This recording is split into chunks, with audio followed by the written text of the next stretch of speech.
Bwana, moja kati ya maajabu ya football ni mechi ambayo ilichezwa na Cruzeiro dhidi ya Atletico Mineiro.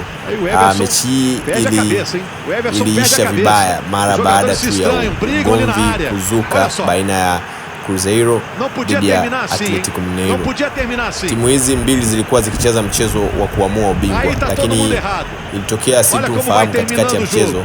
Goalkeeper baada ya kugongwa sehemu ya kichwa na mchezaji wa Atletico Mineiro alijibu shambulizi hilo na kujaribu kumpiga mchezaji yule, na hapo ndipo chanzo cha mgogoro ulivyoanza. Lakini waamuzi walijaribu kutuliza fujo, lakini ulishindikana, na mpaka maafisa usalama waliingilia kati jambo hili, na mwisho wa siku Cruzeiro walipatiwa alama 3, lakini katika hali sio ya kawaida wachezaji 23, na maanisha ni wachezaji wote, timu nzima zote, timu ya Atletico Mineiro pamoja na Cruzeiro walipewa kadi nyekundu, lakini mchezo uliweza kutamatika. Wakati huo Cruzeiro walikuwa wakiongoza bao moja na walitangaza ubingwa.